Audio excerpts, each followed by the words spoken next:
Have you ever been through something and you don't know what just happened, but you know it was important to go through? This is that journey for me.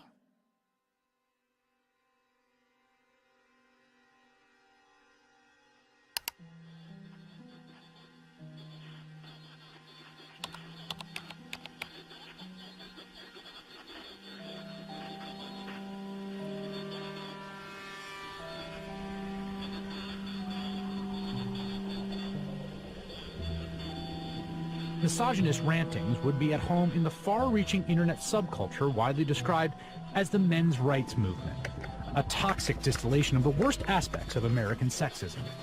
It's a universe of message boards where men get together to express their hatred towards women. Well, I thought men's have all the advantages in the world these days. That's utter nonsense. Men are routinely ground up in a family court system that is misandrist and biased against them. They are the majority of the homeless. They are the majority of suicides. They are the majority of the drug addicted. They are the majority of the unemployed. They are the majority of school dropouts. They are a majority of those in prison. How do we know that they're not the cause of these problems? There's a reason that women live longer, Mark. Let me tell you. It is because we are stronger and we are happier at the end of the day than most men. And that is factual, and you know it. And when men are married to women who scream like you, they just want to die sooner. I'm not sorry. When you have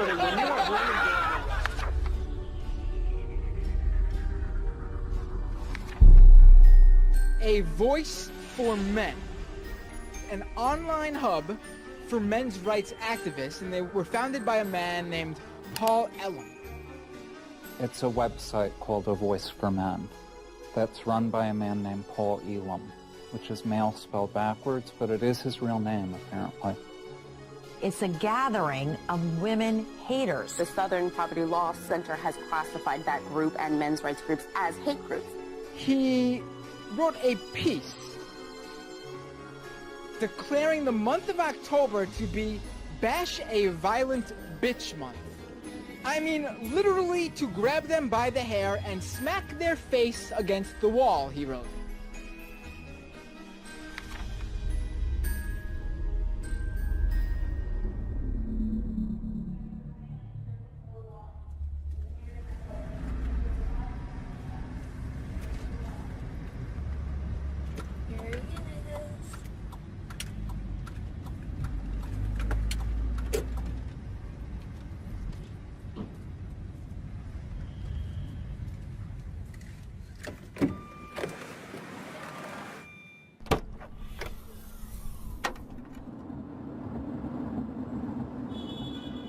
You may be wondering why I'm sitting in a car with notorious men's rights activist Paul Elam.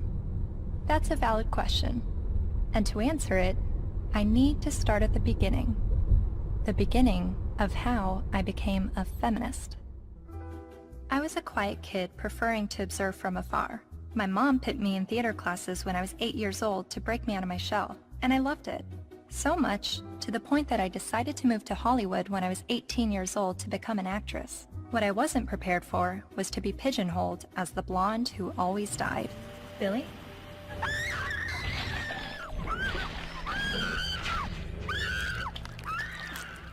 Granted, I had a good scream. But the characters I played weren't alone in feeling objectified. I was commonly harassed on the streets, hit on by married producers, told by photographers to come back when I lost 15 pounds and got a boob job, and a plethora of other uncomfortable experiences, all while still being a teenager. I started to realize my role in the world seemed a little too similar to the unfortunate roles I was auditioning for, and it was not how I saw myself or the person that I wanted to be. So, I quit acting and bought a video camera to tell the stories I wanted to tell. And now, I've been making documentary films since 2008 when I was 21 years old. Most of my work has been about women's issues and sexuality. I've covered a range of topics from the phenomenon of purity balls to reproductive rights, single motherhood, and LGBT rights. After releasing my film in 2012 about marriage equality, I was at a loss of what topic to explore next. And that's when two horrific stories broke the news. two-star high school football players in Steubenville, Ohio, have been found guilty of raping a West Virginia teenager. The video shows the former Steubenville student callously joking about the incident. That's like rape. It is rape. Bro, they raped her. you know, you do it? Bro. They raped her. This is the funniest guy. Outrage across India as a 23-year-old woman, the victim of one of the most horrific rapes India has ever heard of. A 90-minute horror for a 23-year-old medicine student on this bus. Gang raped and beaten. Her friend assaulted and thrown out of the bus. Every day, every woman is facing violence on the street. I started to research this rape culture.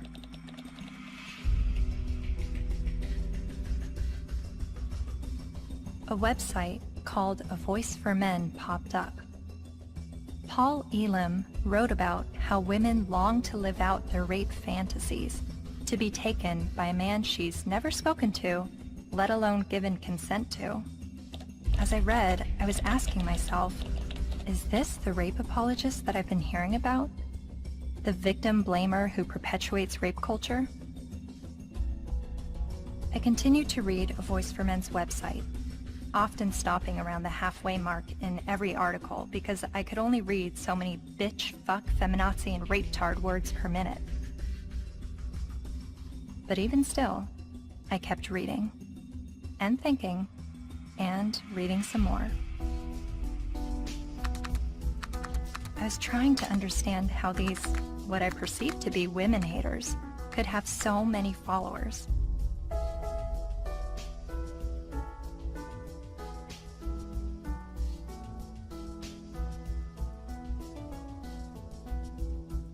So, I decided to meet these MRAs.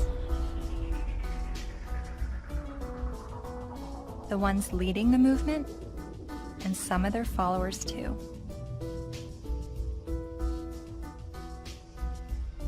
And this begins my journey down the rabbit hole.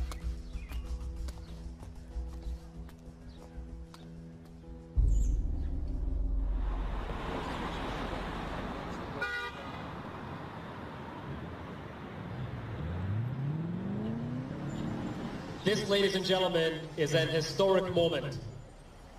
Never before has there been a gathering of this magnitude to support men's and boys' issues. We have got serious problems. I have been working in this area advocating for the rights of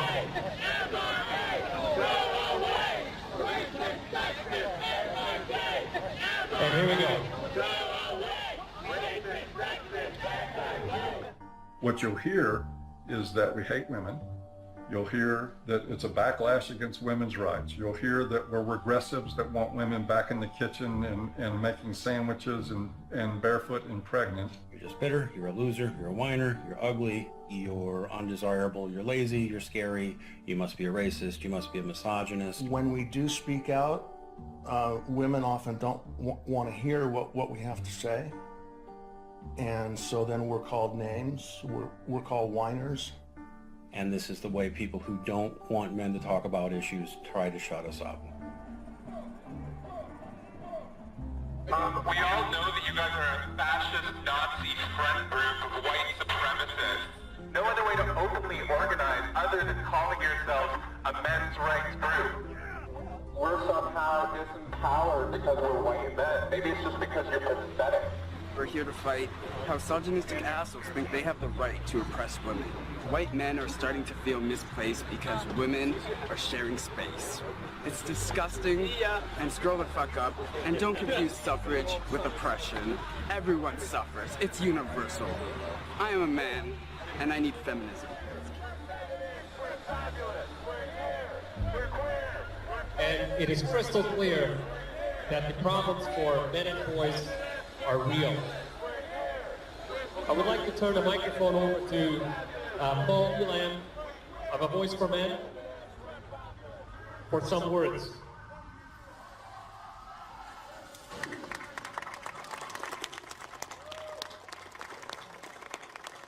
This is a historic day.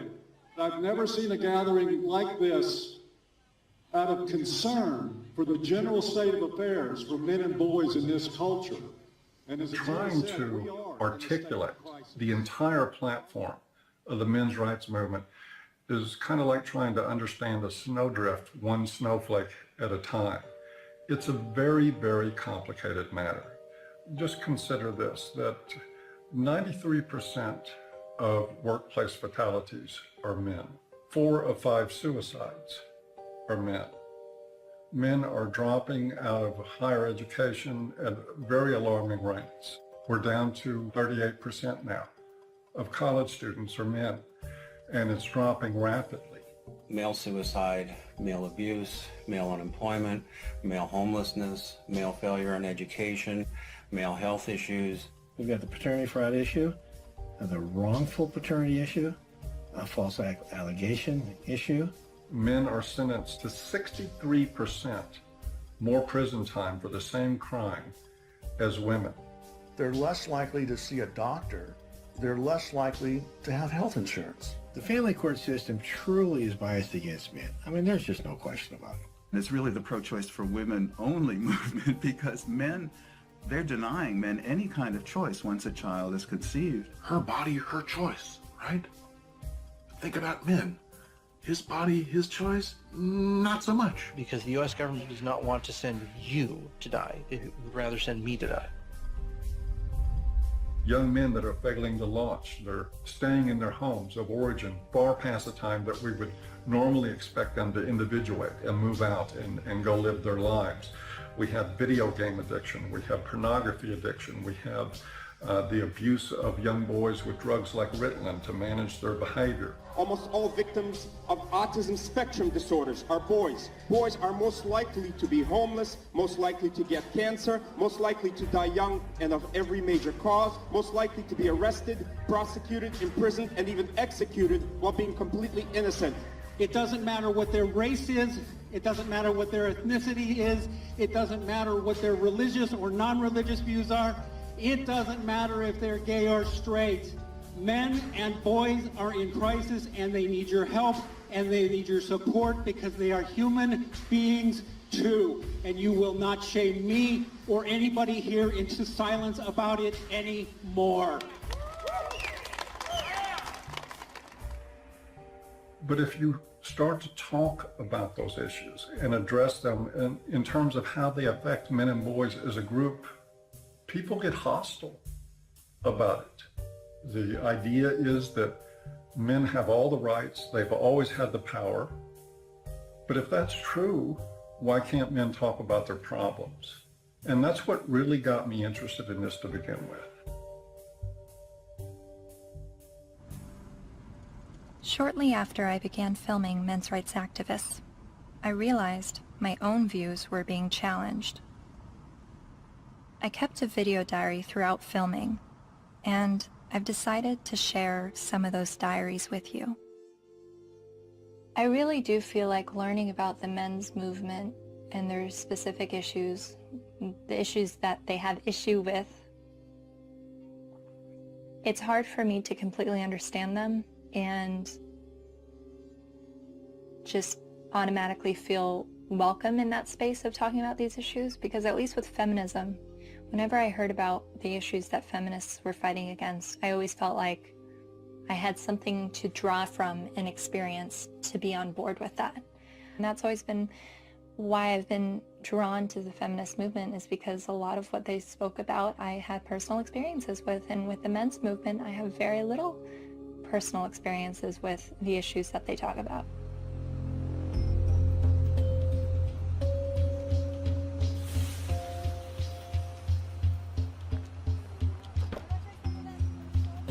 A cab driver who was driving a cab 70 hours a week was not saying, I am earning this money to have power over my wife.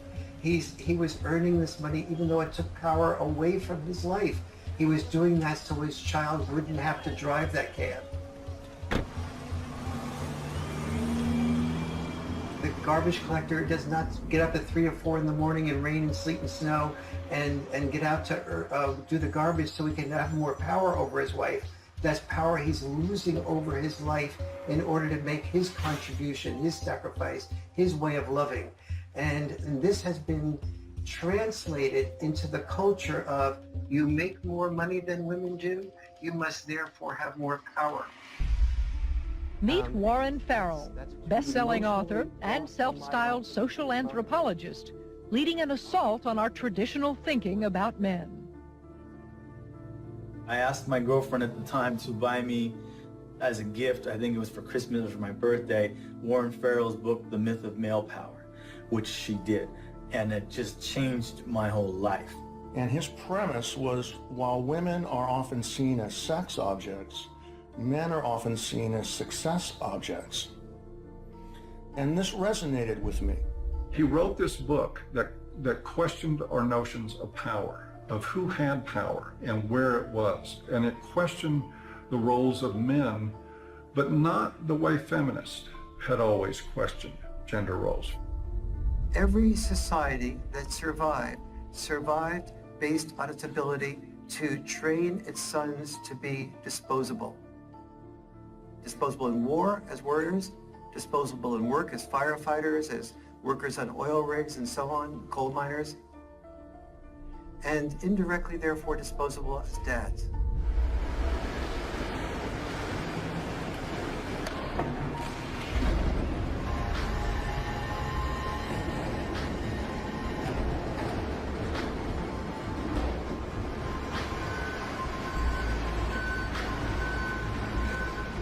What happens in men's life when they're raised that they're worthless unless they're a provider, that they must work, even if they have to take on extremely dangerous work, they must get this done or they're useless as men?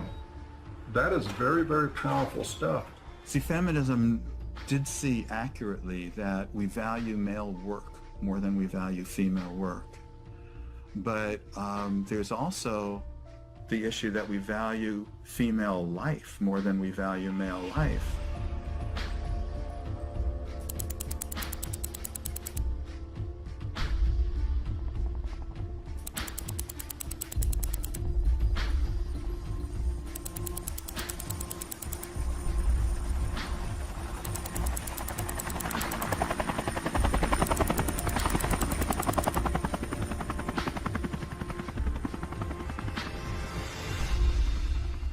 Even when that plane went down in New York City a few years ago, and that, you know, the pilot was a hero for the way he landed it and saved everybody. Word arrived over the citywide fire frequency that a commercial jetliner was in the water with 155 people on board.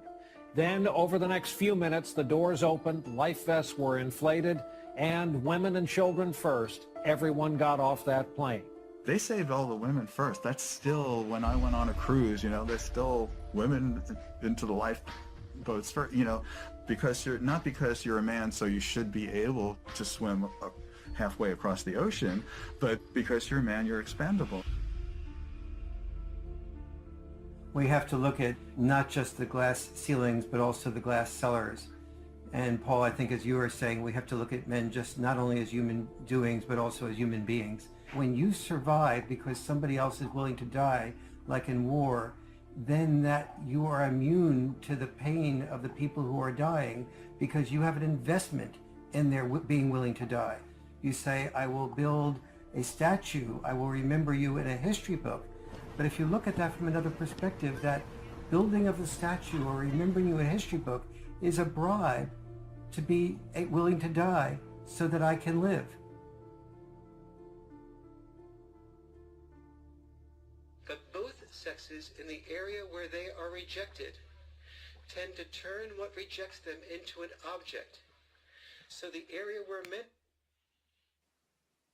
I'm watching this lecture that Warren Farrell's giving in the 90s. I see some women in the crowd and a lot of them have their hands folded, and there is a little bit of uncomfortableness by being a woman in a crowd of people while the speaker's talking about how men are oppressed and women have it so great. It kind of puts you on the defensive as a woman. And understanding that I feel that way makes me wonder, are men having their arms crossed, listening to a feminist speaker talk about how men have all the power and women are oppressed? Are men feeling like, what are you talking about? I don't have power and we have it pretty shitty on this side of the grass too?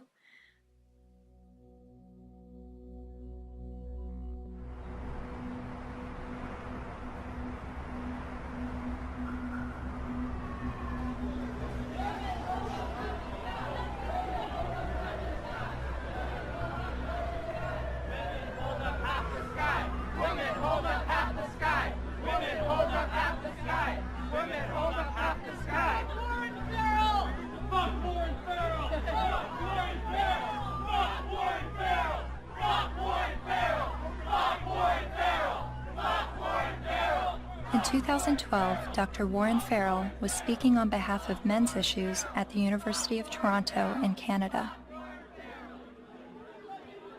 A feminist group protested the event. Be fucking ashamed of yourself. You're fucking scum. You are fucking scum. Fucking rape apologist, incest supporting, woman hating, fucking scum. Is there someone else I can wait? Does someone follow me?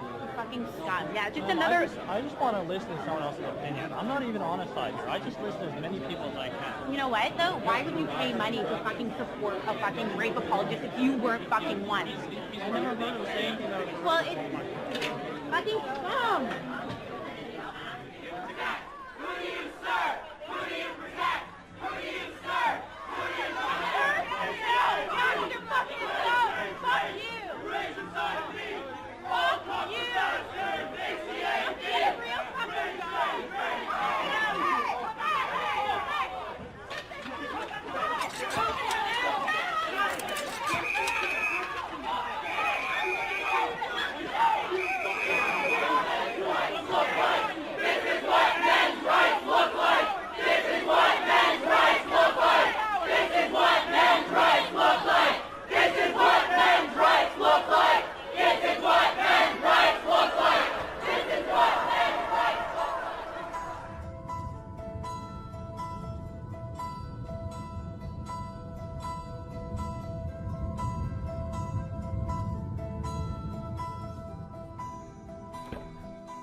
Hi, how are you? I'm Cassie. You're Cassie. Oh, for some reason I thought you were a male, which I'm just delighted that you're a female. Well, thank you. Very glad to meet you. Yeah, Come on in. Thank you. Thank you. But Farrell wasn't always so attentive to men. In fact, for years he focused almost exclusively on women's issues, rubbing shoulders with feminist leaders like Gloria Steinem. And he's still a card-carrying member of the National Organization for Women. I believe that women cannot hear what men do not say. And he's got a lot to say to both men and women in his provocative new book, The Myth of Male Power. I was making a very significant amount of money speaking around the world on behalf of women's issues alone. I went through a period of forming men's groups. And then when I listened to them, I thought, well, gee, this will be really helpful to present to audiences so that they can understand not only women's side, but men's side too, because I was released totally in the feminist camp. And immediately I saw my standing ovations drop. I started hearing that there was people saying, don't invite him there, to speak with us. And pretty soon I had, very few college and university speaking engagements. How did you originally get involved with feminism?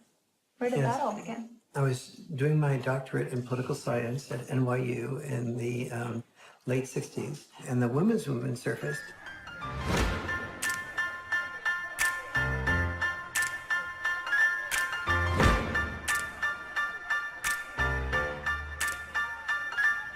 And I started to say, this is the most exciting thing I've ever heard, because I'd heard of civil rights, gay rights, But suddenly women were saying, I don't want to be confined to just being a homemaker or a secretary. And so it's like, why shouldn't women be encouraged to do everything they possibly can do? And at that point in time, I saw a lot of women marrying men that they weren't completely in love with, but the man earned a fair amount. And so I thought, that's just a form of prostitution extended over a lifetime. How depressed that must make a woman. And it's not going to be good for a man either. He never knows whether he's loved for who he is or loved for what he has.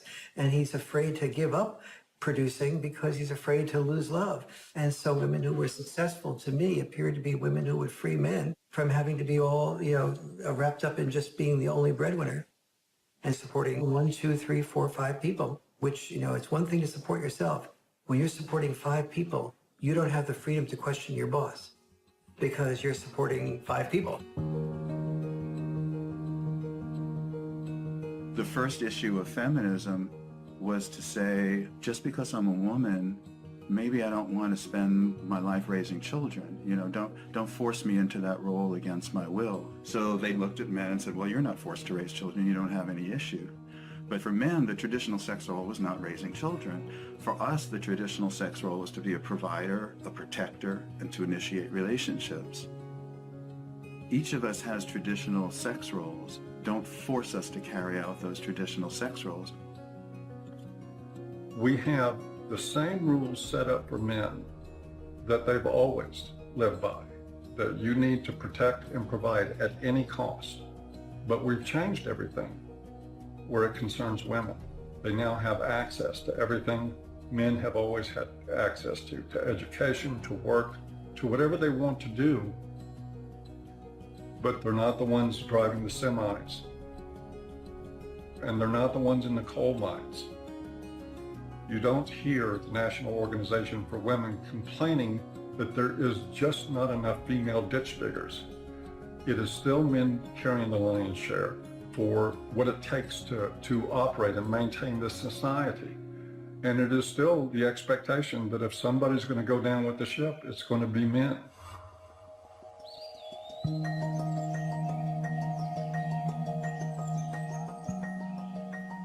Flexibility in roles is where we should be all headed. Any men's rights activist that I would support the portions of the women's movement that is encouraging women to have more flexibility in roles. So where do the men's movement and feminism disagree?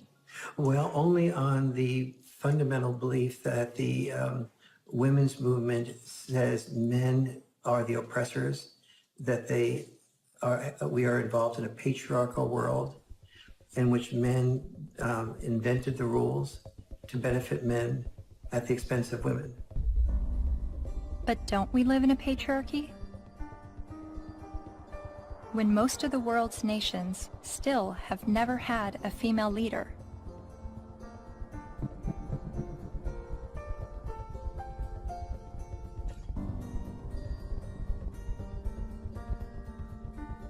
And less than 5% of CEOs of Fortune 500 companies are women. You have to look at this in a larger perspective. Patriarchy is the result of gender roles and not the vice versa. Traditionally, women's power and responsibility has been in the reproductive sphere, while men's power and responsibility was in the productive sphere. You have to reproduce to continue the species, and you have to produce to feed people so that they can reproduce. So, it's like they work together.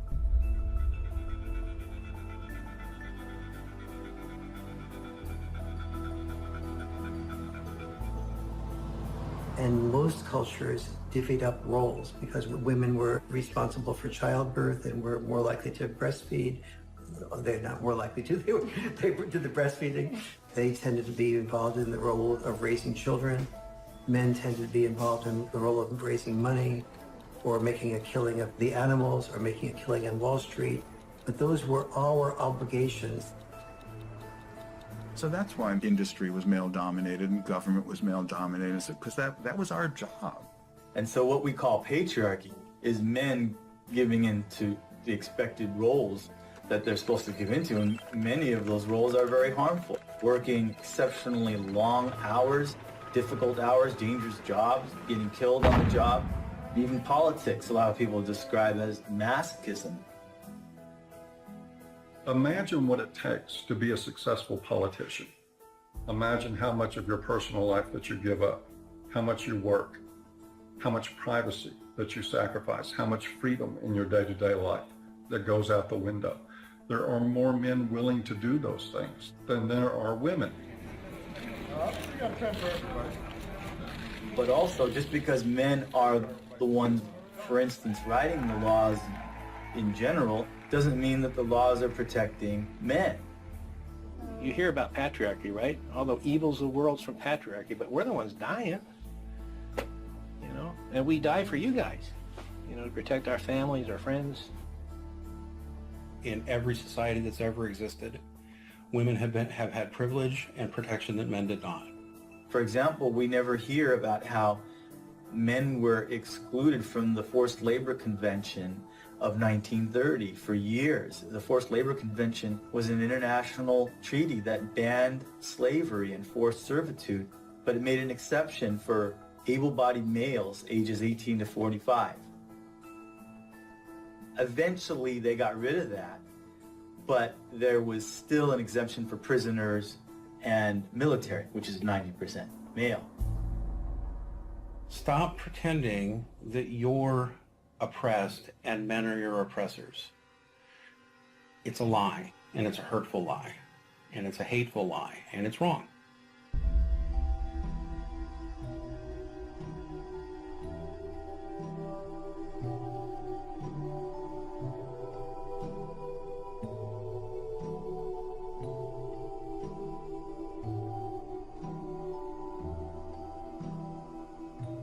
You talk a lot about the red pill in A Voice for Men. What is the red pill?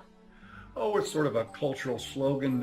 It comes from the movie The Matrix, where the character Neo is given the choice between a red pill and a blue pill. You take the red pill, you stay in Wonderland, and I show you how deep the rabbit hole goes. And if he swallows the red pill, the scales will be peeled back from his eyes. He will see everything that he hasn't been able to see. And if he takes the blue pill, he'll just go back to sleep and live in his sort of unaware, semi-comatose state forever and probably be a lot happier. It's a pretty apt analogy. So what is the blue pill in this world? Well, the blue pill is the paradigm that most people live by, that men have all the power, that they've always had all the power, that domestic violence is a problem that's committed by men against women only, that sexual assaults are only committed by men against women, that women don't make the same money for the same work as men. Teach men not to rape. Only men can stop rape. Men commit domestic violence. We need to stop violence against women instead of just stopping violence. That is feminist training. The MRAs say that we live in a blue pill world where women are victims, men are perpetrators, and it's all a lie. And that we're brainwashed to believe this, and that it's not true, and that men are slaves in this world, and women are... I don't think women are necessarily the puppet masters, but I think they're saying that women have the easy way out, and men are, they're given medals and statues and written in the history books to justify them dying and being slaves to work or being used to progress societies.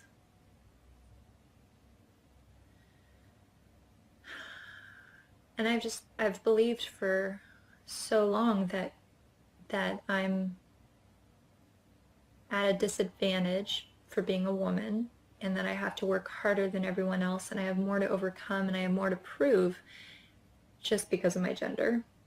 But the MRAs are saying that this is all a lie, and that guys are actually the ones that are disadvantaged and discriminated against. And actually, the more I learn from them, the more I think thank God I wasn't born a guy. Because I don't think that the expectations on men is good or healthy. I mean, they have so much pressure to succeed and to be strong and to stand up and protect others and to put their lives on the line. I don't think I would want that responsibility. But, 50 years ago, no, I wouldn't have wanted to be a woman. But now, I mean, maybe just it's right now that the tides are changing and women are have the better deal. Well, no, I don't know.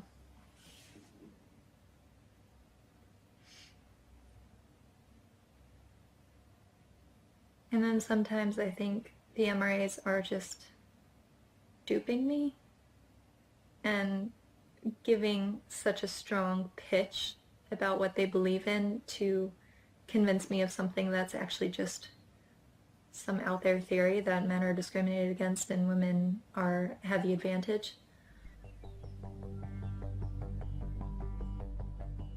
Yes, this is Cassie J. It's regarding a documentary about the men's rights movement, and we're looking for feminist voices now to speak in the documentary.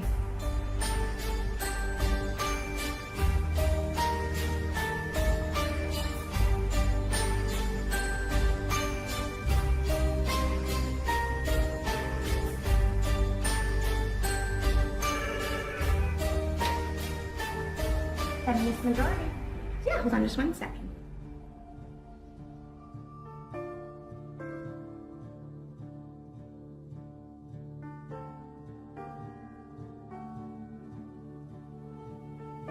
So I realized, okay, I need to bring some feminists into the mix, make Good. sure that we have that side Good. spoken for. I was researching rape culture, and so that's how I stumbled across a website called voiceformen.com. So some of the people that we've already interviewed on the MRA side is Paul Elam with A Voice for Men. Yeah. Are you familiar with him? Oh, I'm familiar with them. I've never met them. Yeah. Obviously, they've spent a significant amount of time and energy denouncing me, so I figured I might as well have a look at what they say. Yeah, really, the men's rights movement is part of the backlash. The backlash? To feminism. The men's rights movement really got going as women began to make gains, and some men have felt threatened by the opportunities that have been opened up to women. And I don't know if it's because some of them feel threatened that they now have to compete with a lot more people for their jobs. They now can't get into the best schools if a woman or a girl has better grades. Think about it. Grandfather's generation probably had it pretty well, right?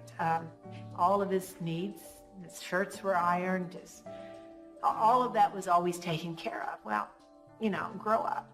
Realize the world has changed. And as much as the MRAs would like things to go back to the way they were, and use the argument that women have an advantage now, no person looking at the data can possibly say women have an advantage. We're just beginning to get a level playing field here. It's not tilted in our favor, I can tell you that. And they know it. They know it. But it's the constant distortion of the data. It's the spinning of a situation to make it look like women are somehow getting ahead, getting an advantage they don't deserve. It's part of the backlash. Political organizing comes from a feeling of victimization, which is why the men's rights movement makes that claim that men are the victims of discrimination. But it doesn't have much traction because, you look around and it's hard to see it. We don't have movements called, straight liberation.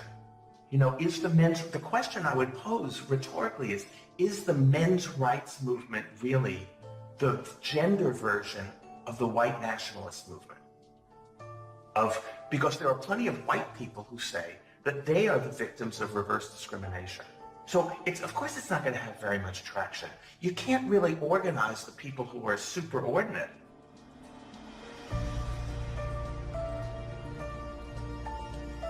So do you think that men are being discriminated against in any way? Not under the law. Men are not disadvantaged under our laws.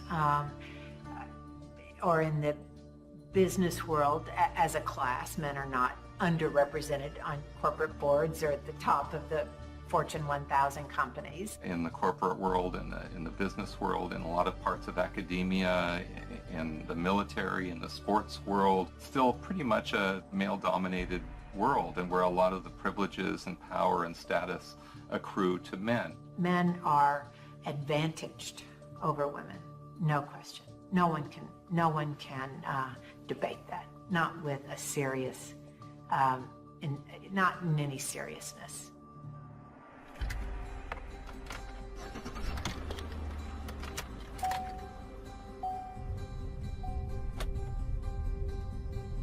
I was a math major as an undergraduate, and one of the fundamental things about geometry is the distance from point A to point B equals the distance from point B to point A. And if women are so different from men that men can't understand the female experience, we need to listen to women to describe it, then the male experience is so different from the female experience that you can't understand it. You need to listen to us. You can't really compare how men and women have suffered from sexism, because there's no way to quantify, that kind of suffering. So if a woman says, well, I miss 30% of my income,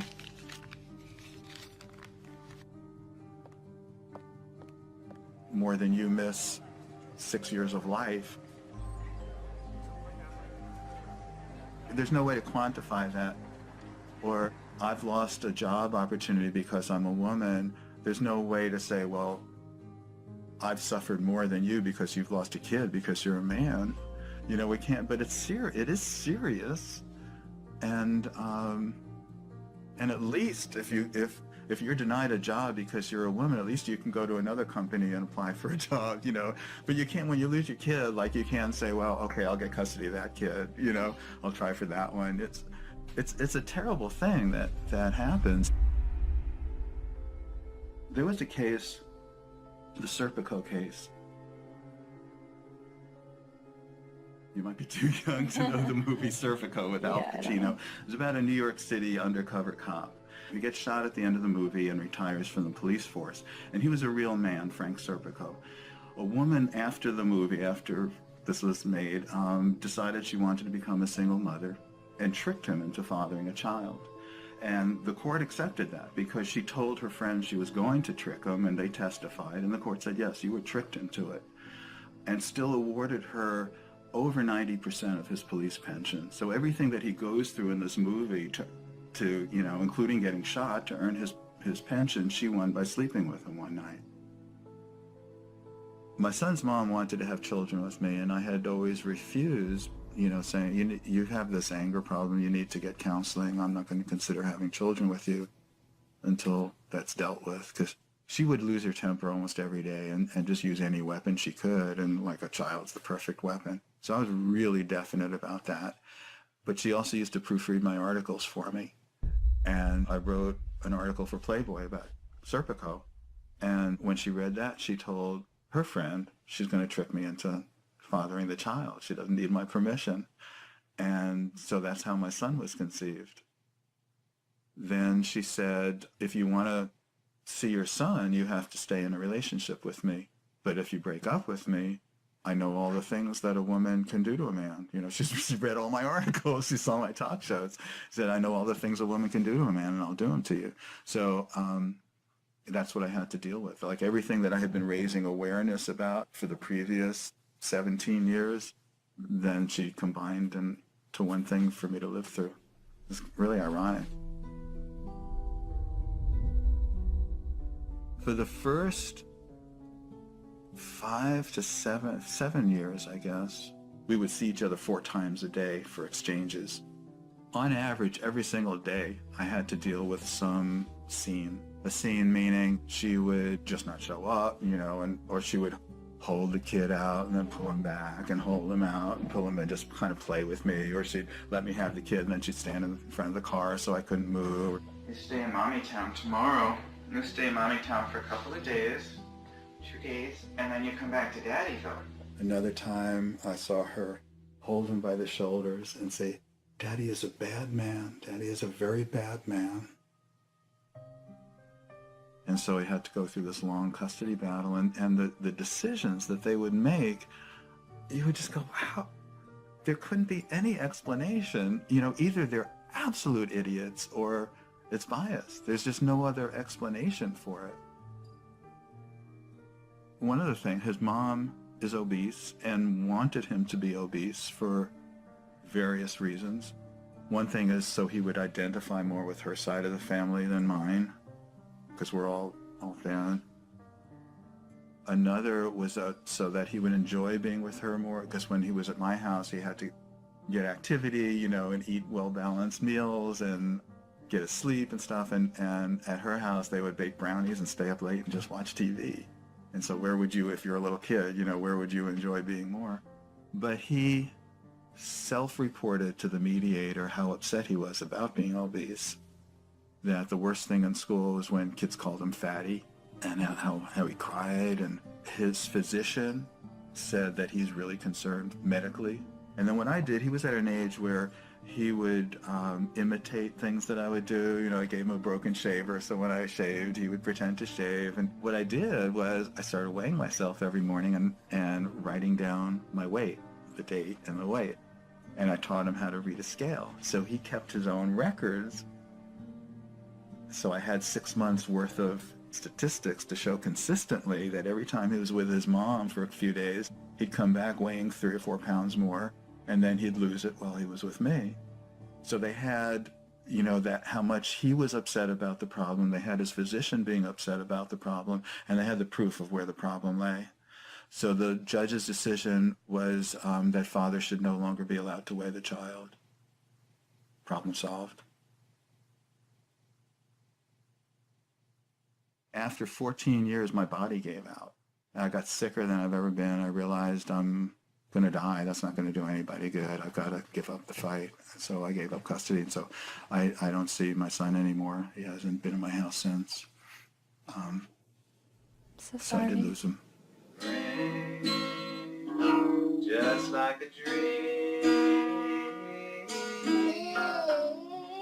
You're like a guiding light shining in the night. Fred claims that during his 14-year custody battle, he spent the equivalent of 5 years of his gross income on legal fees, mediators, and child support payments. I was really in his life a lot longer than most fathers would have been. It's something most fathers can't afford. You are so beautiful to me.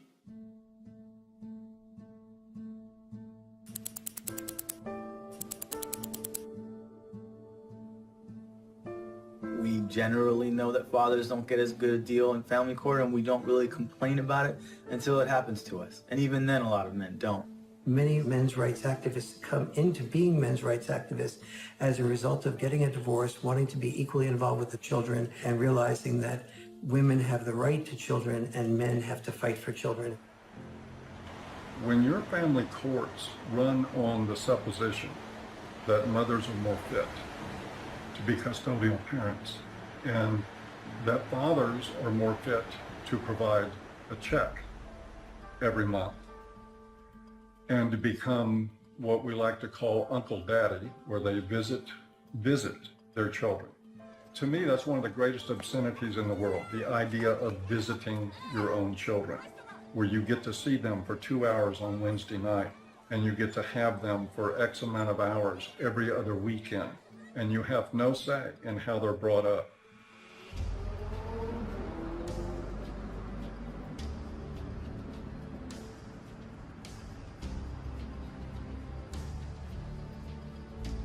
You know, I can't tell you how many men have been in this office, in that chair, in tears because they can't see their kids.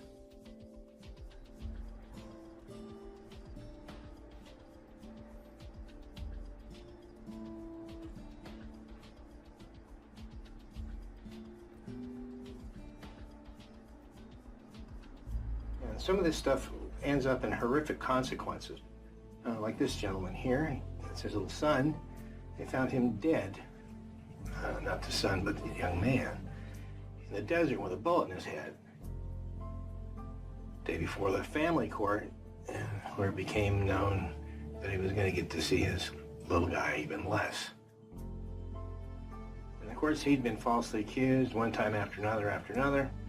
It had destroyed his life. It had bankrupted him, it had driven him into debt. It had caused him to miss work. He was about ready to lose his job. He was in the end of his rope, so he just decided to end it.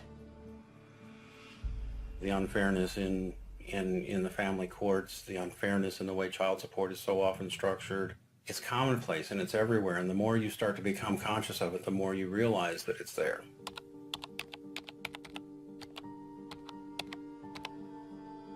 I started to research some fathers' rights issues and came across some harrowing stories.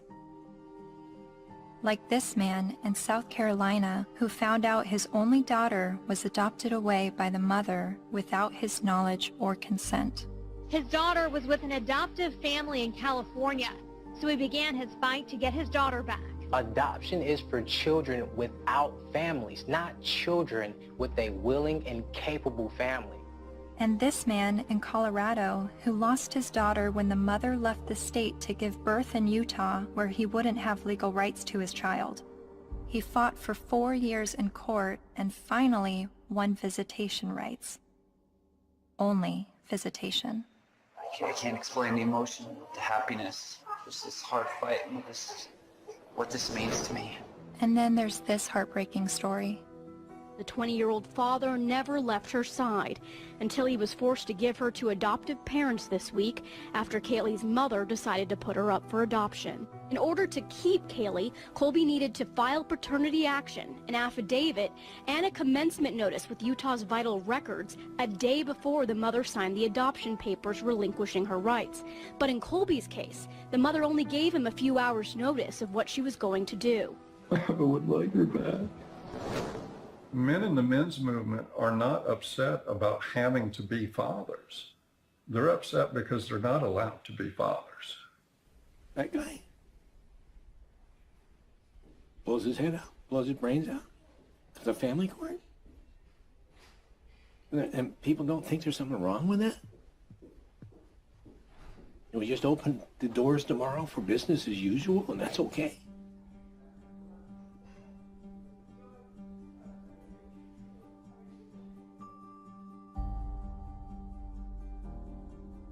I've always thought of feminism as being the fight for gender equality.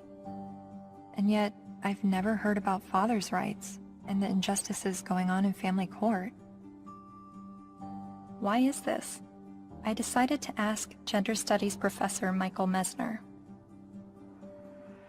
Well, I'll just say I don't think it's, I don't think that a lot of their assumptions are correct to start with. There's no doubt that there have been some men who get just screwed by court decisions in custody cases. But I think when you look at the broader patterns, it's still the case that in intact heterosexual families with kids, women are still doing the vast majority of the housework and childcare, and there's a lot of sort of father absence, a lack of participation by fathers, some of whom I think then after divorce happens end up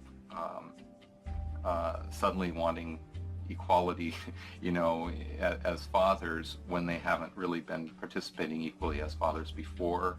So to me, it always kind of swings back to the feminist perspective of how we need to push for full equality across the board, including before divorces.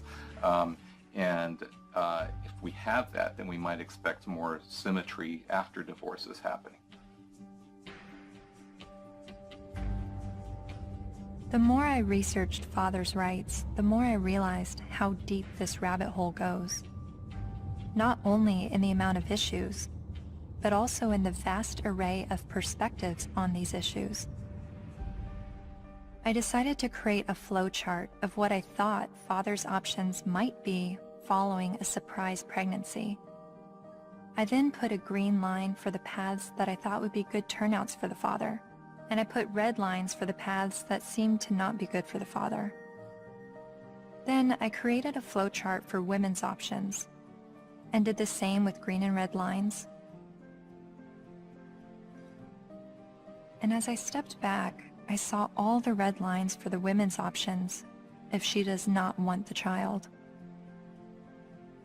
But something dawned on me. Of every path the biological father could go down, he's at the mercy of the woman's sole discretion. Although women have very difficult choices to make, she at least has the choice.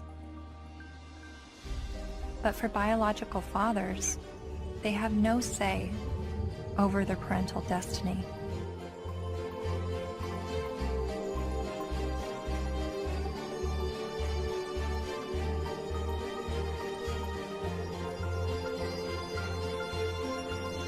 This is my friend Dara. She's 8 months pregnant with her first child, and she's a lifelong feminist. It seems from MRIs, from what I've read, that women seem to have more reproductive rights than men do. I don't know what to say, like, we carry children, they're never gonna carry children. It's just a different thing. So I guess, as much as possible, take the steps to prevent yourself being in that situation. It's just, I don't know what to say. There's no, there's nothing like a woman, you know, women have been blamed for, and still are, for, you know, unwanted pregnancies, choosing to have an abortion, not choosing to have an abortion, choosing to put their child up for adoption, when, you know, the burden lies on a single mother. If the man leaves, there's real, you know, societally, she's lambasted. So there's a lot of things that women deal with in that regard that men don't actually deal with. So I can have compassion for their situation, but I don't know that it's going to change in the way they want it to, because it's biology, you know? So if you're going to be having sex that could result in pregnancy, and you haven't had this conversation with the woman that you're having sex with, you better have it. You better have it fast. That's when the man has the ability to make decisions, either not to engage in sex or to use condoms and to use other forms of contraception. So that's where his role comes in. Once he's impregnated her, she's the one now faced with continuing a pregnancy, faced with the health risks that accompany pregnancy. So his rights have to be exercised early, but once she's pregnant, all decisions must be hers, because ultimately she is the most impacted. There's just no question, and she ultimately has the responsibility for that child.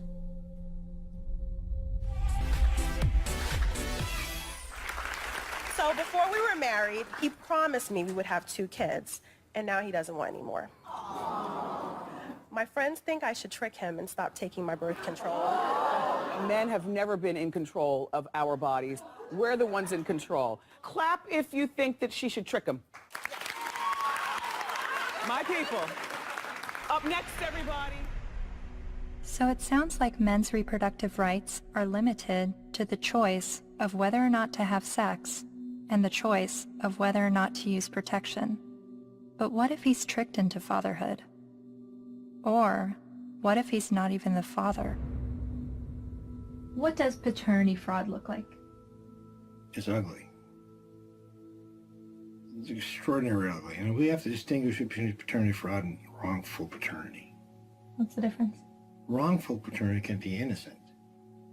Okay, we went to a party. I had sex with 6 guys. I think it was when I was hanging out the window I got pregnant, but I wasn't sure. But, you know, if anybody knows that guy's name, would you please have him call me? And then she names one of the other guys, and he didn't have sex with her. It wasn't malicious. It wasn't intentional. She wasn't trying to harm anybody. She was just trying to figure out who it was. Wrongful paternity. More often, and less facetiously, okay, I'm married, I had an affair. Obviously here, there's all sorts of problems because there are more victims than the person who's named as dear old dad, who may be the wrong one. There's everybody involved in the family, like a situation in Texas where the family had 5 little towhead kids, all guys, all little blondos. And all of a sudden, one day, one of the little blondo kids gets in trouble, has to go to the hospital. They can't get a hold of mom. They get a hold of dad. Dad rushes to the hospital, needs to give blood. Whoops. Can't do it. Wrong blood. What? All the kids look alike. Turns out it was the guy down the street. You've heard of this case? No, it's a real case. So what happens to this family? Can you fathom what happens to this family? How do you think the kids feel when they find out dear old dad isn't dear old dad and it's the guy down the street? How do you think dad feels? That these 5 little boys that he still loves dearly, when he finds out they're not his bio children, but he still can't tear away because he loves them. He's devoted himself to these. How do you think he feels? I mean, it's horrific. Horrific.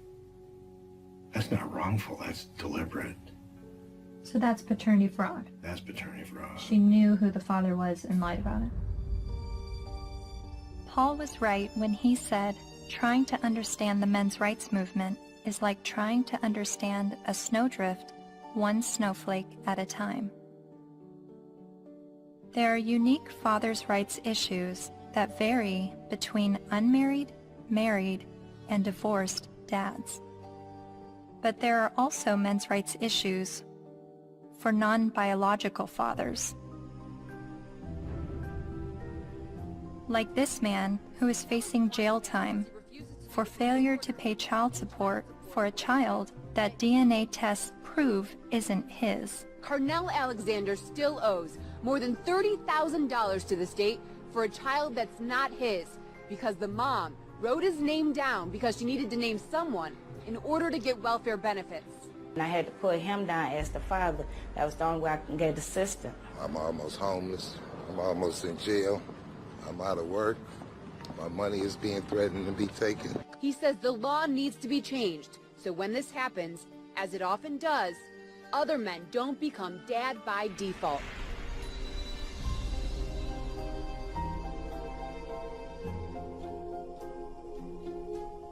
A lot of times people wonder about MRIs, why are you guys so angry? And my answer to that is, why aren't you? How can anybody look at this and not be angered by it? And the only answer to that I've ever been able to come up with is that people aren't angry because they don't see men as human beings.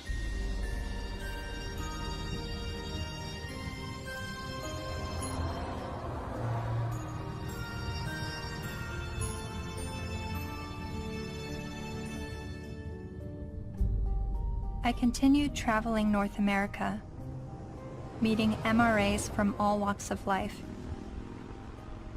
hearing their personal stories, their red pill moments.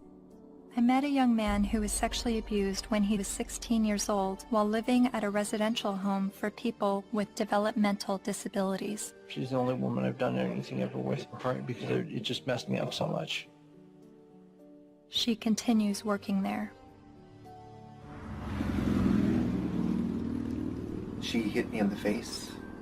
She actually hit me throughout the house, chasing me throughout the house. When I reported my domestic assault to the police officers, I did not at all bring up the fact that I was sexually assaulted, because if he wasn't going to believe that I was a victim of domestic violence, there was no way he was going to believe that I was going to be a victim of sexual assault. I met the honey badgers, women who are men's rights advocates.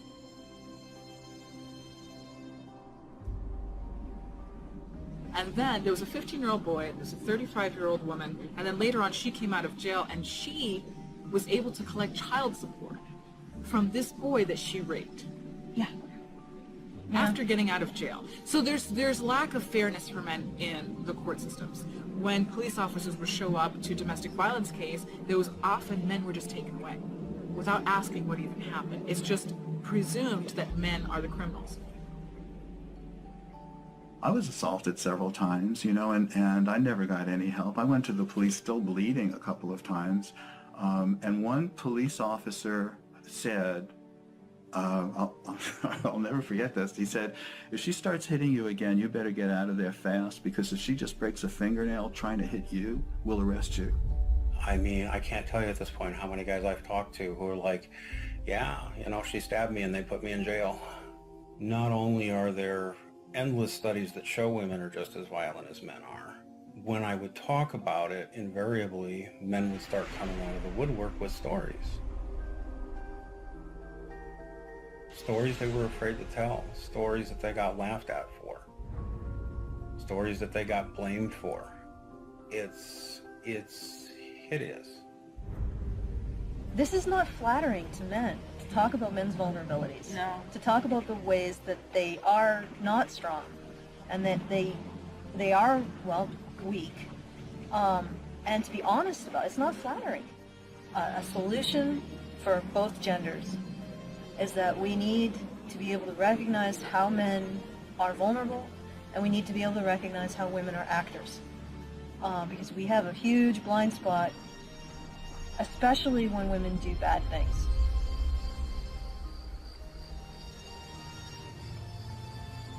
My best friend that I grew up with since kindergarten was being physically abused by his wife, who he'd been married to for 20 years. She'll break glass and throw it at him, punch him. I've seen it just happen spontaneously, and it was frequent. And he's bigger than her, but he didn't want to hit her. And he didn't want the children, they had 3 minor children, he didn't want them seeing this at all. So he would usually just go outside because there would be glass breaking or things being smashed or yelling, and he knew that the neighbors might think it's him. So he would go outside so the neighbors can see what's happening. Eventually I said, look, you need professional help, and so does she, and maybe the kids do too.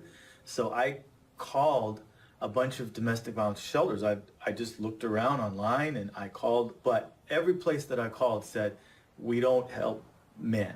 We don't help male men at all. And I started becoming curious about why that was, because I learned that these were state-funded shelters. And I know that men pay at least half of the taxes that fund these shelters if they're state-funded, and I just was wondering why. So basically, there was no place to take him, and it just continued. The problem just kept going.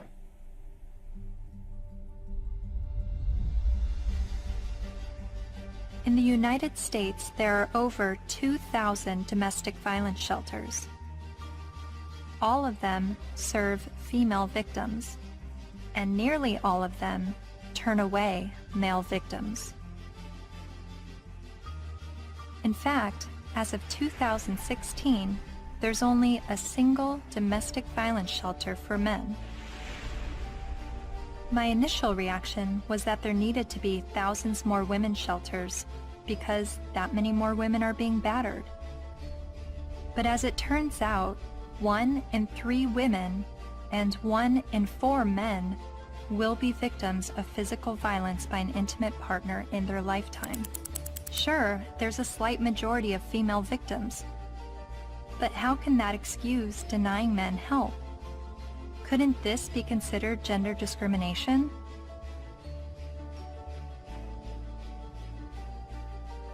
Think of it this way. Roughly 78% of all suicides are men. If suicide prevention services only served men, wouldn't we see the gender discrimination immediately? If there are over 2,000 women's shelters that turn away men, and only 1 shelter for men, obviously the resources don't match the need. How are you involved in the men's rights movement? Well, from the very beginning, when I first opened the Refuge, which was in 1971 in Chiswick in London, almost as soon as I took the women in, I got a house for men. A Voice for Men's editor-at-large, Erin Pizzey, founded the first ever women's shelter in 1971, and she is widely revered in the men's rights community. Because you see, what I knew from the beginning, most domestic violence is consensual. Both are involved. Sometimes one's the perpetrator, the other plays the victim, then it crosses over. It's not as though it's just all men or all women. It's both, and occasionally innocent victims, very innocent. Battered children grow up to batter, that's what I learned, whether it be a man or a woman. And I now know that if a woman comes in with a history of violence in her own childhood, the chances are she will be probably violent to her children, and she will want to live on this knife edge of crisis and danger. I haven't been allowed to speak, that's the difficulty. Why is that? Because I'm completely barred from all conferences. I'm not allowed to walk up the step of my own refuge. I bought the bloody building. But no, because there's feminists, the woman who runs it is a very heavy feminist. She won't have anything to do with me. What did you say that made them hate you? That women could be equally as violent as men. That was from the beginning.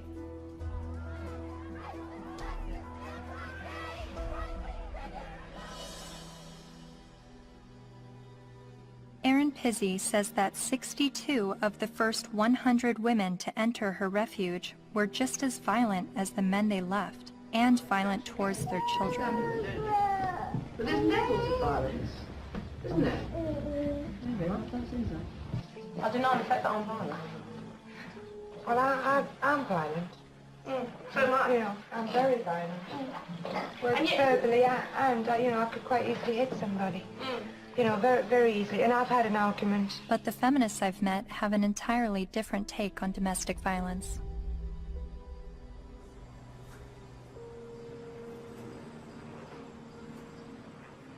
On the whole issue of domestic violence, that's just another word, really. It's a cleanup word about wife beating, because that's really what it is, or dating violence. And it's not girls that are beating up on boys, it's boys that are beating up on girls and using violence to intimidate and to control. And we have very few what's called domestic violence shelters, which are places that women can leave their home with their children and get a new start, get out of the violence. But there are not nearly enough of them. We need more funding and more resources, because it is a tremendous disadvantage for women and girls.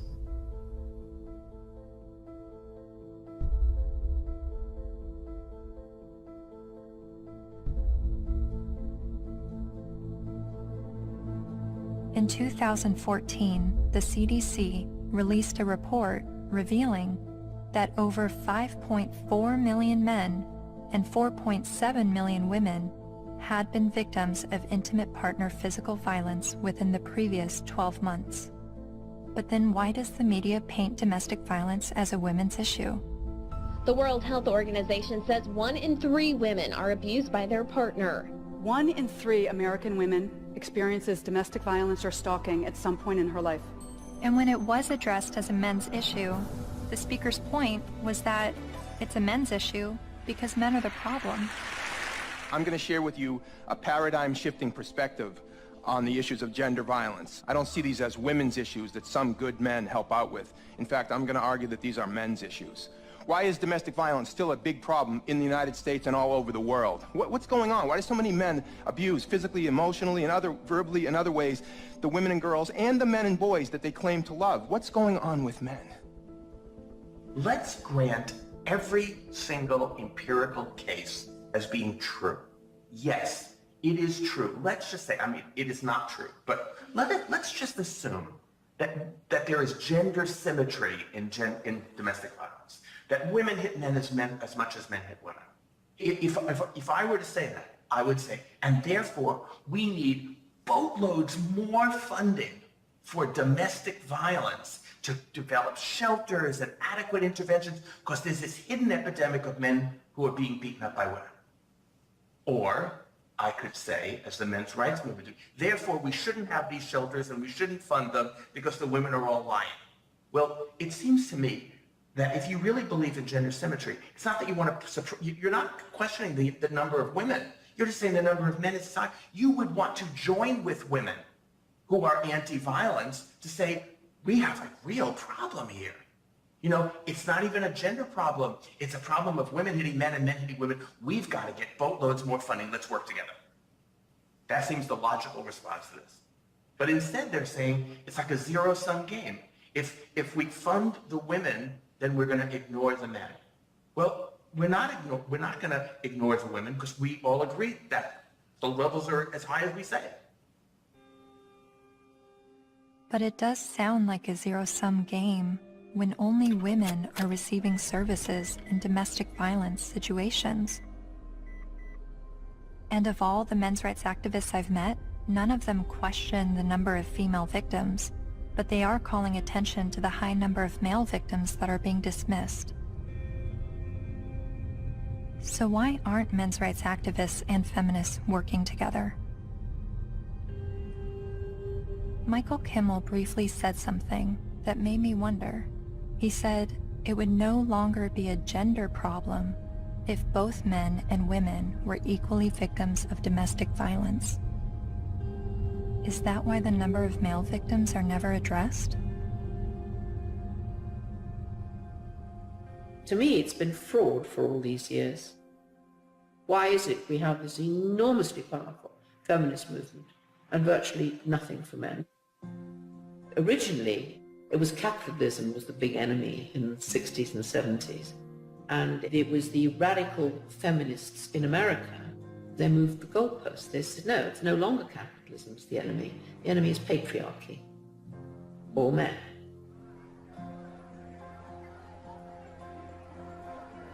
And that's how the women's movement began. And it was enormously successful. The new mood in the refuges was going to be that no men could work in refuges and can't today. They can't sit on the boards. And boys over 9 or possibly 12 can't go into refuges, or you call them shelters. Their mothers have to make other arrangements for them, which I find shocking. And it ring-fenced money.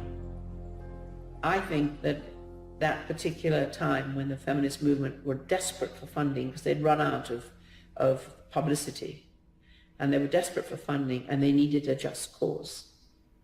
And unfortunately, it fell into their laps. It's an enormous industry. I mean, violence against women, they get something like, well, it's $1 billion and over a year. And an awful lot of that goes on really supposedly rehabilitating men, but essentially punishing them with something that's called the Duluth model. Duluth Power and Control Wheel. You guys know about that? No. I'll give you a copy.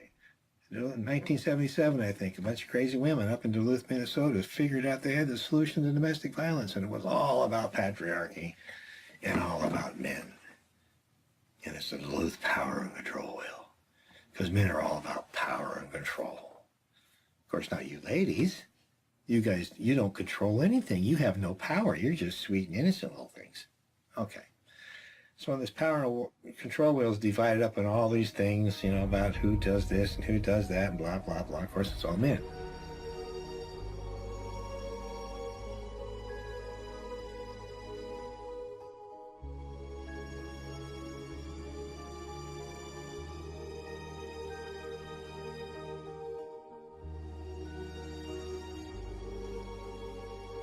The entire domestic violence industry was founded on that. I think it's still 37 or 32 states in the United States that by law they have to use the Duluth model for battery intervention programs, and it's all shame, blame, and guilt driven.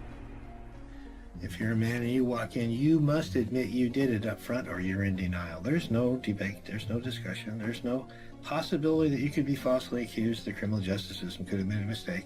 None whatsoever. You are in a state of denial, and you will complete that course or you're going to go to jail. You will be re-engineered. Frightening? Yes, that's frightening. I think it's terrifying. Absolutely terrifying. All I had to do, I had a simple choice. I could just say, yes, you're right. Men are the enemy. No problem. But I couldn't. I absolutely couldn't.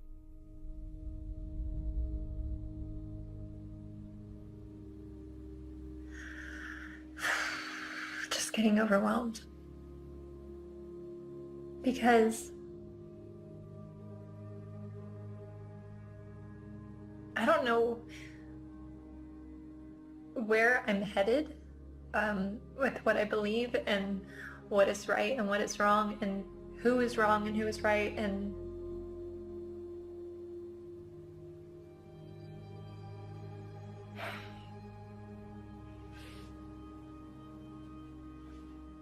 the truth is somewhere in the middle, and that's why I'm feeling frustrated, because I don't know where the truth is, and I don't know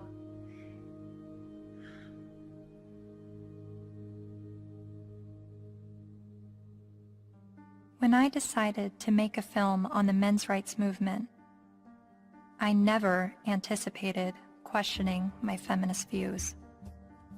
But the more MRAs I met, the more I felt compelled to remind myself why I was a feminist. I signed up for a women's group. Welcome to our Women on Your Power workshop. Only 4% of the Fortune 500 companies are led by women. Women only hold about 14% of corporate executive positions and less than 20% of our governmental positions.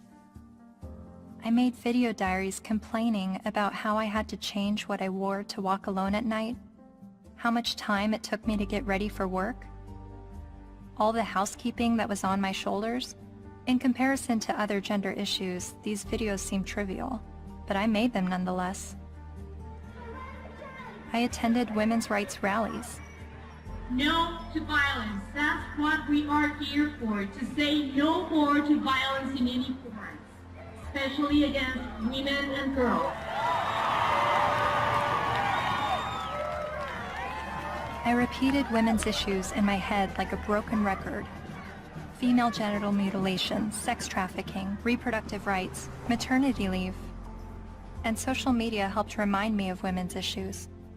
We have fought for everybody else's equal rights. It's our time to have wage equality once and for all, and equal rights for women in the United States of America. We are struggling for a uniting word, but the good news is that we have a uniting movement. It is called He for She.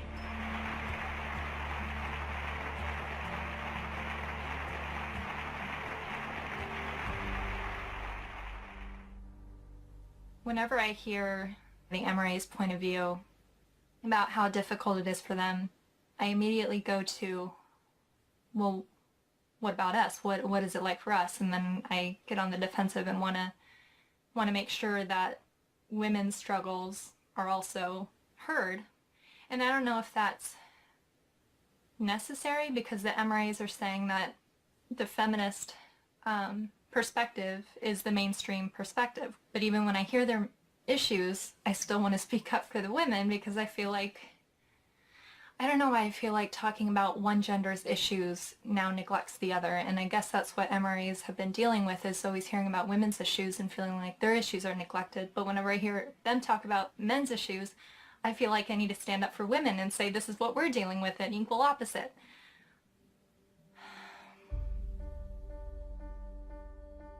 I met with men's rights activist Karen Strawn late one night in a noisy bar.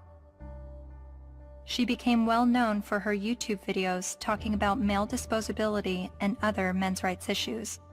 And she's a honey badger.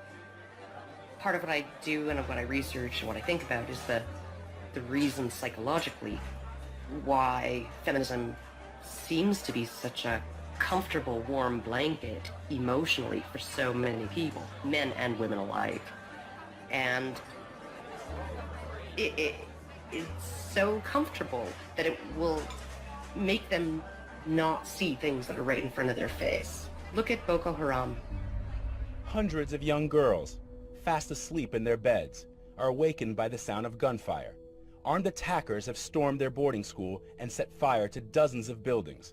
Nearly 300 of them are dragged from their dorm, loaded onto trucks, and carried away deep into the forest. From New York to London rallied yesterday demanding that the terrorist group Boko Haram bring back our girls. It just gets to the core of you, This unconscionable act was committed by a terrorist group determined to keep these girls from getting an education. And what happened in Nigeria was not an isolated incident. It is a story we see every day as girls around the world risk their lives to pursue their ambitions. I mean, you must have heard about that, right? That's being spun as a fundamentalist Islamic group that is so determined to be misogynistic and oppress girls that they want to deny girls an education. But they are not against girls being educated. They're against anybody getting a Western, secular, or Christian education. The initial attacks, and there were several of them, there were over 100 men killed and 1 woman killed. And the victims were described as people, right, or villagers. And in the previous attacks on the schools, they actually let the girls go. They separated out the boys and girls, and they let the girls go, and they told them, go home, get married, renounce your sins, and live a righteous life under Allah, right? And then they burned the boys alive. There was literally no outrage, right? It was barely reported on. It was one of those things, there was no opinion pieces on it, no nothing, right, until the girls were kidnapped. And look at it this way, because we played right into their hands, because they want attention, right? And they weren't getting any attention from the Western media when they were just slaughtering boys, right? They want attention. And what do? They kidnap girls and sell them into marriage or slavery, right? And everybody, the UN, Michelle Obama, Barack Obama, the UK government, the Canadian Federal Minister of Defense, right? They're all promising aid and help and equipment and personnel to help find these girls and bring them back, because this is such an outrage and oh my goodness, something needs to be done. Well, maybe if, like last year, maybe if we did something then, all of these girls would be safe in their dorms right now,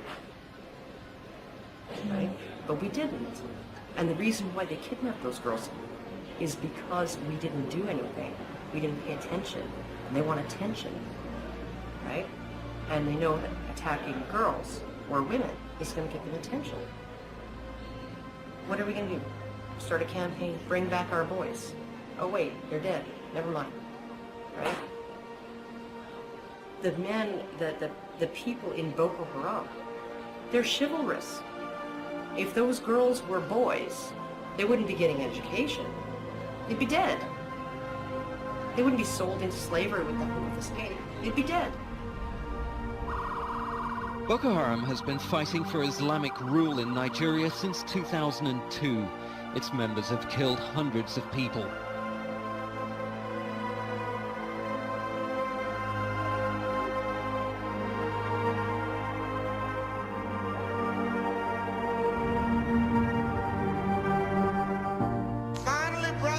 At least 69 dead, although some reports put the number at about 150 and scores more injured. For that day when we shall lay down our burden and study war no more. Finally, brethren, after a while, the battle will be over. For that day when we shall lay down our burden and study war no more. Finally, brethren, after a while, the battle will be over. For that day when we shall lay down our burden and study war no more. Finally, brethren, after a while, the battle will be over. For that day when we shall lay down our burden and study war no more. Finally, brethren, after a while, the battle will be over.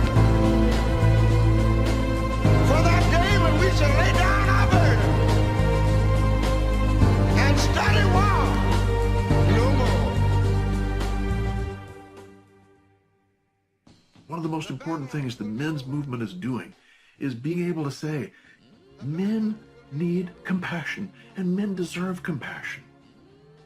And to have that happen, I'm not expecting it in my lifetime. It's an ocean of pain out there.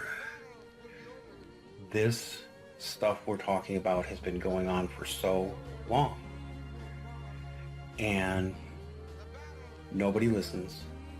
Nobody cares. It's one thing when you look at what happens to women and you feel normal, healthy outrage about it, and that should happen.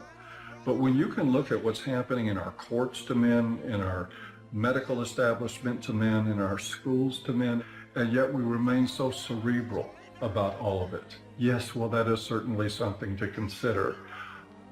If it were happening to any other group, we would be having protests from coast to coast. And the fact is that it is happening to men every day, right in front of our eyes, and people will get angry at you if you try to talk about it. That's how deep the prejudice runs. But there have been protests, not with the intention of shining light on men's issues, but rather with the goal of silencing any discussion of men's issues. Like at Ottawa University, when Professor Janice Fiamengo attempted to give a lecture that questioned the feminist narrative.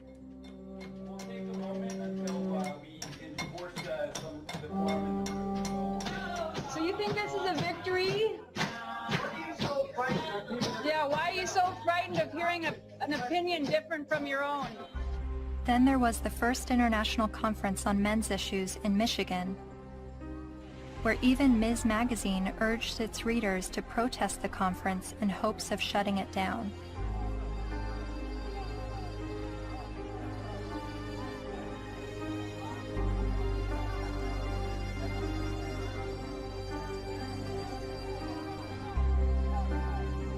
But perhaps the most well-known protest of a pro-men's rights event happened in April 2013 at the University of Toronto, when the Canadian Association for Equality hosted a discussion titled From Misogyny and Misandry to Intersexual Dialogue.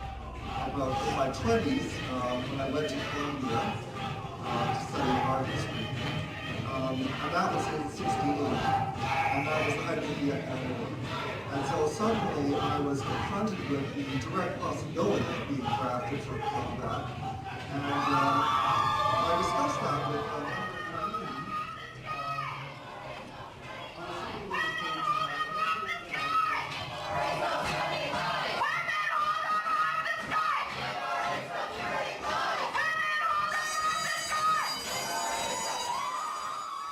a feminist group protesting the event illegally pulled the fire alarm and successfully shut down the event.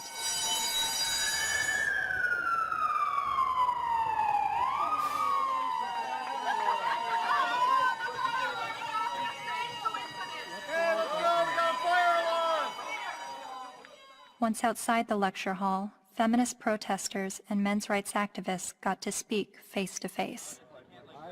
So, number one, shut the fuck up for a second. Feminists do not want you to lose custody of your children. The assumption that women are naturally better caregivers is part of patriarchy.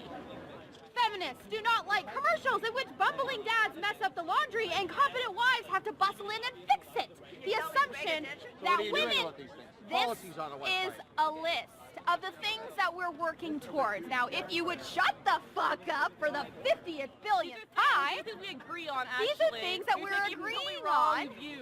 And these are things that you've actually all got skewed fucking views on. You think that feminists are trying to take away your fucking rights, but as a matter of fact, what we're trying to do is we're actually trying to work on the same things that you're working on, but except the fact that you're just too busy hating women. You can't fucking see that we're trying to work on those same situations. Are you conflating feminism, which is an ideology, with women, which is a demographic of societies? Okay, Mr. Derailing for Dummies. Okay. You're still a hate An group. ideology. Yes. I also hate a lot of other isms. So you admit those. Racism, Like, sexism. Oh, bullshit, bullshit, bullshit. You hate sexism, but you're an MRA. Okay, no, point taken. We win. You obviously haven't Sorry. read our literature. Okay. You don't actually work on anything. You're not creating any change in the fucking world. Your website, your fucking website, the hate website against feminists. You're not actually creating any change. Feminists do not want you to have to make alimony payments. Alimony is set up to combat the fact that women have been historically expected to prioritize domestic duties over professional goals, thus minimizing their earning potential if their traditional marriages end. The assumption... I'm reading, fuckface. I'm trying to I'm letting everybody else hear it, okay? It's not just for you, Mr. Entitled. The assumption that wives should... Why do you think the men's rights movement is at odds with feminism? What has created that clash and that war between each other? Well, one, feminism has spent the last 50 years demonizing men, which is sort of one of the problems. Feminist scholars have characterized men as inherently violent, inherently bad, inherently predatory, inherently oppressive. They have postulated that masculinity is a disease. Feminists aren't the only problem. The problems didn't start with feminism. So when I start criticizing feminism, I want you to know you're just part of the problem. They're just part of the problem. You calling men oppressors and women oppressed demonizes men, and I believe diminishes women at the same time. It's a way of telling men to shut up. It's a way of telling men that their experiences don't matter. You tell a man he's privileged, therefore anything he's gone through or anything he has to say doesn't matter. His lived experiences don't matter because he's privileged. So, how old were you when you started calling yourself a feminist? Or how many years ago?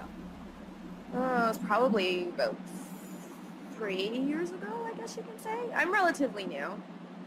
Yeah, but I'm pretty loud, so violence only helps the oppressor, not the oppressed. A lot of MRAs say that feminism doesn't fight for the rights of men. What would you say to that? Cry me a river.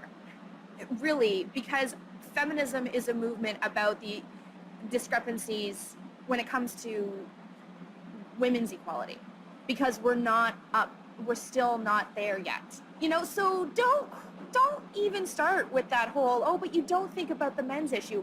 Well, then, you know what? Start your own goddamn movement, which they have, but maybe make it a little more about legitimate issues like custody and alimony and things that you think are unequal, which all stem from patriarchy, not from, oh my God, feminists are trying to take away our kids.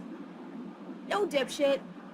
That's not what we're trying to do. We're not trying to do that. I mean, if they look at the root causes of why, for example, you know, women get custody more often than men do, women are supposed to be the mothers. They're supposed to be the natural born caregivers. So obviously, duh, you has a vagina, so obviously you're going to be able to take care of the kitties.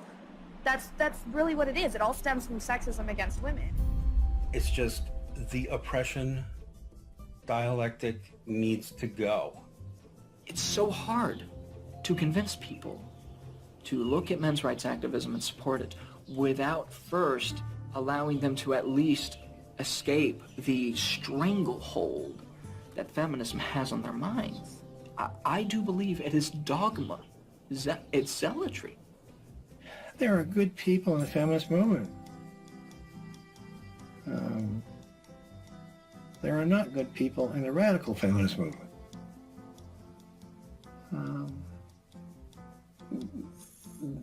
That system is based on hate. And hate is, in my opinion, hate is the most destructive force in the world. They're so quick to call us man-haters or misandrists. Misandry for men? No.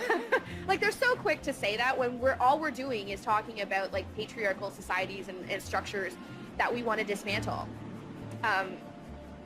Nothing against men in particular, but just saying, hey, this is a system that we live in, and this puts men above women, and it's not necessarily their fault, but hey, recognize what's happening here, and let's work together to dismantle it. The omnipotent, ever-present patriarchy, the invisible force that directs all of our lives, right, and causes all oppression and all suffering, right, our devil.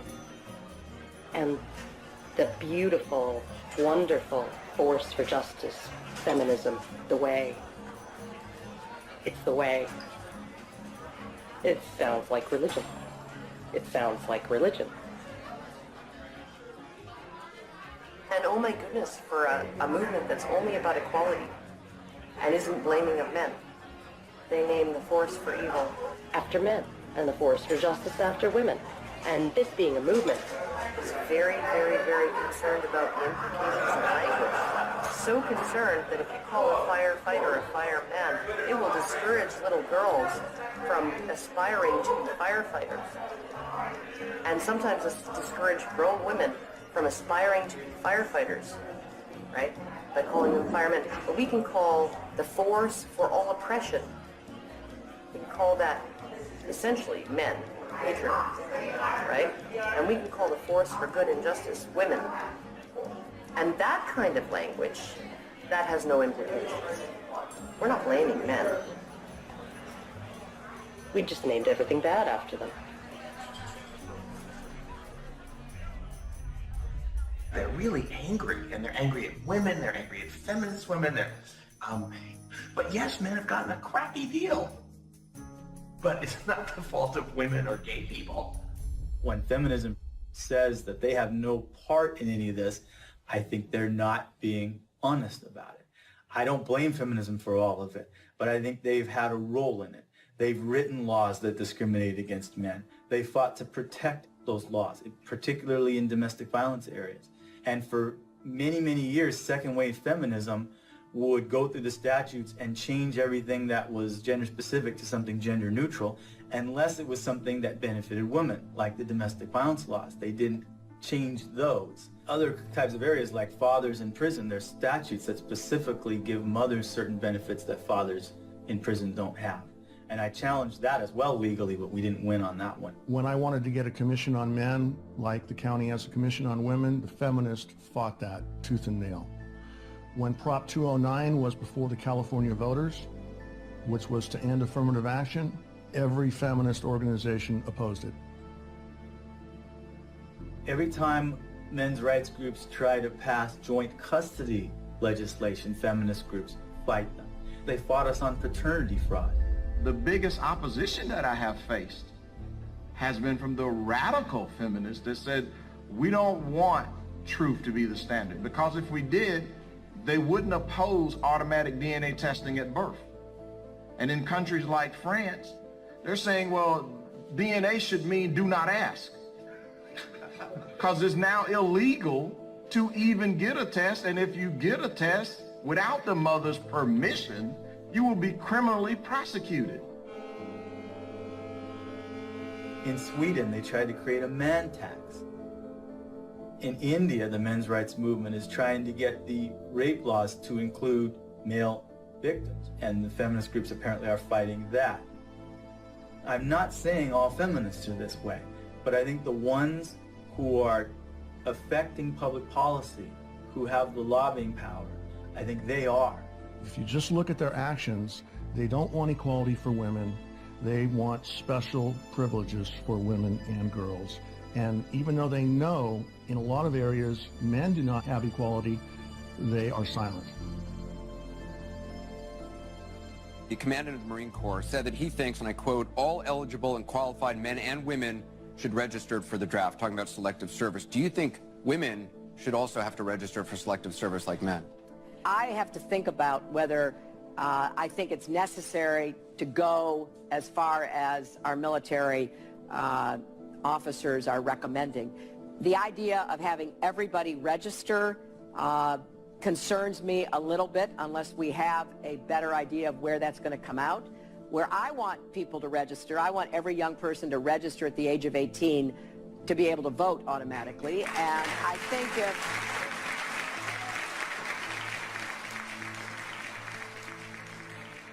What's the motivation? People don't ask, what's the motivation? Do we need a men's rights movement? No, we need common sense.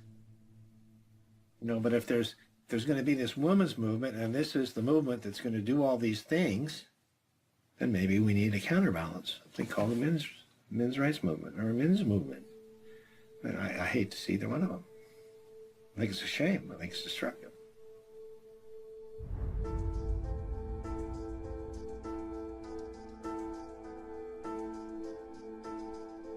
I'm hearing what the men's rights activists are saying, and I'm finding the sources to support what they're saying. Men are just as likely to be victims of intimate partner physical violence.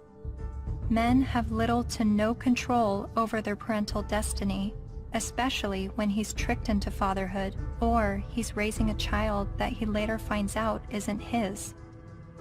The sentencing disparity between men and women is 6 times larger than the sentencing disparity between blacks and whites.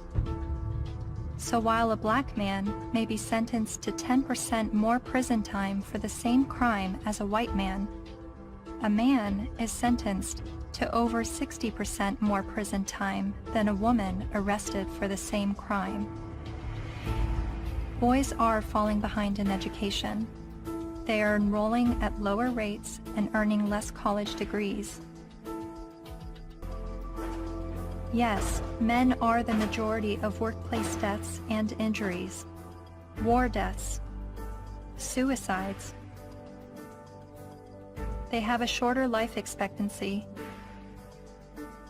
Warren Farrell makes the argument that prostate cancer and breast cancer mortality rates are similar, but funding disproportionately supports breast cancer research and awareness over prostate cancer. The red pill is about looking at these issues in an honest way, even when it's uncomfortable.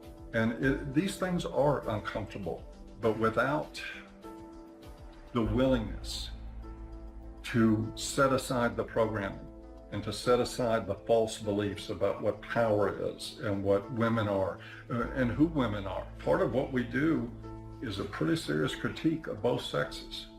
It's brutal, but critiquing the sexes is a real valuable thing. Feminists don't want you to do it, though, unless you're portraying women as victim and men as perpetrator.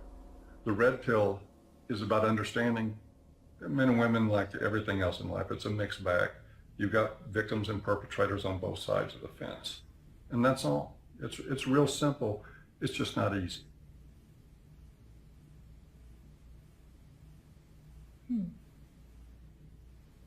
I think I agree with everything you said, but there's still some kind of unsettling doubt, and I don't know where that's coming from. I'm recognizing all of these very serious men's rights issues. But what I don't understand is how I could be agreeing with men's rights activists. Is this the same misogynist hate group I originally discovered online? The Southern Poverty Law Center has classified that group and men's rights groups as hate groups. I looked into what I was hearing from feminists and the mass media about the men's rights movement. I've read a lot and I've heard a lot that the men's rights movement has been labeled a hate group by the Southern Poverty Law Center. Is that correct? That's not quite true. No, they got it wrong. No, this was somehow written up on some kind of anti-men's rights websites as us having listed them as hate groups and so on. That we didn't do.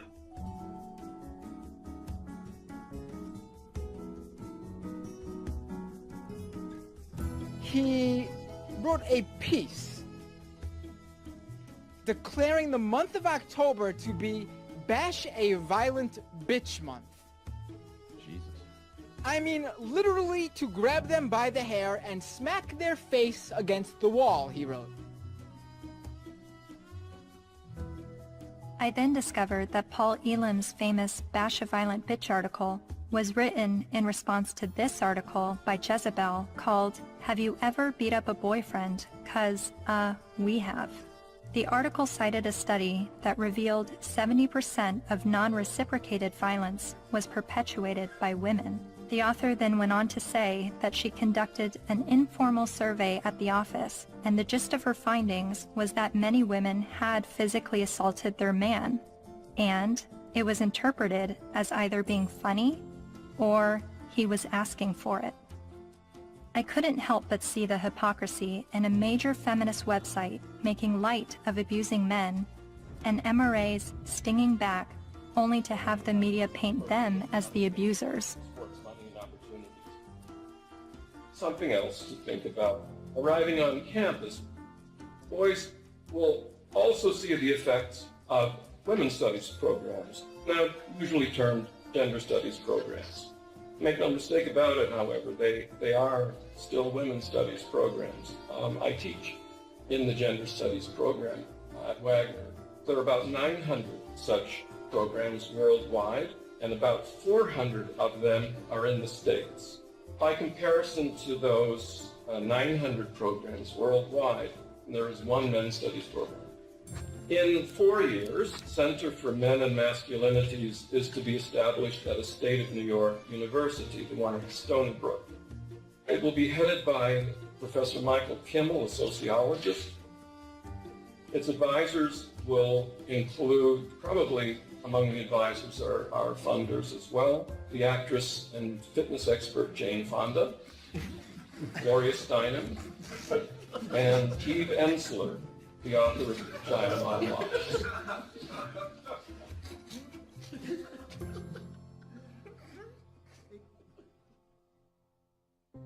After my year of filming men's rights activists and feminists, my descent into the rabbit hole was not slowing down. My education on gender politics was really just beginning. I learned about other sectors of the online manosphere, like MGTOW, Men Going Their Own Way, and a forum on Reddit called The Red Pill, which is separate from the men's rights community and they do not see eye to eye.